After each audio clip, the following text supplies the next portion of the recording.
పెద్దపల్లి జిల్లాకు సంబంధించి ఈరోజు ప్రధాన వార్తలు చూసుకున్నట్లయితే ఎడతెరిపి లేకుండా కురుస్తున్నటువంటి వర్షాలకు ప్రాజెక్టులన్నీ కూడా జలకళను సంతరించుకున్నాయి. ఎల్లంపల్లి ప్రాజెక్టు కూడా ఎగువ నుండి 10,000 క్యూసెక్ల నీరు వస్తున్న నేపథ్యంలో నీటికి అనుగుణంగా కూడా కాళేశ్వరం ప్రాజెక్టులో భాగమైనటువంటి నంది పంప్ హౌస్కు సంబంధించినటువంటి 3 మోటార్లను అధికారులు ఆన్ చేయడం జరిగింది. నంది పంప్ హౌస్లో ఉన్నటువంటి మూడు భారీ మోటార్లను ఆన్ చేసి అక్కడ ఉన్నటువంటి నంది రిజర్వాయర్ నింపుతున్నారు. అక్కడ నుండి సొరంగ మార్గాల ద్వారా కూడా రామడుగులో ఉన్నటువంటి లక్ష్మీ పంప్ హౌస్ కూడా నీరును తరలిస్తున్నారు అధికారులు. దీంతో అయితే రోజు కూడా 0.27 టీఎంసీల నీటిని అయితే ఎత్తిపోవడం జరుగుతుంది.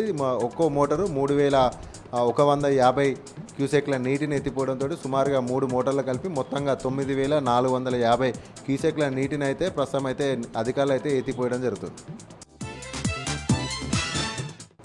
అలాగే మరొక ప్రధాన వార్త చూసుకున్నట్లయితే అతి భారీ వర్షాల నేపథ్యంలో రామగుండం సిపి ప్రజలను అప్రమత్తంగా ఉండాలంటూ కూడా ఒక ప్రకటనలో తెలపడం జరిగింది. 72 గంటల పాటు కూడా వర్షాలు భారీగా కురిసే అవకాశం ఉన్న నేపథ్యంలో రామగుండం కమిషనరేట్కి సంబంధించినటువంటి పెద్దపల్లి, మంచిర్యాల 2 జిల్లాలకు సంబంధించినటువంటి పోలీసు అధికారులతో సమీక్ష సమావేశం నిర్వహించి తగు ఆదేశాలు కూడా జారీ చేయడం జరిగింది. ప్రజలు కూడా అత్యవసరం అయితే తప్ప ఇళ్ల నుండి బయటికి రావద్దంటూ కూడా ఆయన తెలపడం జరిగింది. అంతేకాకుండా ముఖ్యంగా లోతట్టు ప్రాంతాలు అలాగే ప్రాజెక్టులు, చెరువుల వైపు ఎవరు చేపల వేట కానీ కూడా ఎవరు కూడా వెళ్ళకూడదు అంటూ కూడా ఈ సందర్భంగా సిపి వెల్లడించడం జరిగింది. అంతేకాకుండా ముఖ్యంగా కూలిపోవడానికి భవనాలు, శీతలావాసకు సంబంధించిన భవనాలు అలాగే విద్యుత్ స్తంభాల కింద, చెట్ల కింద ఎట్టి పరిస్థితుల్లో కూడా ఉండకూడదు. ముఖ్యంగా అత్యవసరం అయితే తప్ప బయటికి రావద్దంటూ కూడా సిపి అంబర్ కిషోర్ ఝా ఒక ప్రకటనలో వెల్లడించడం జరిగింది.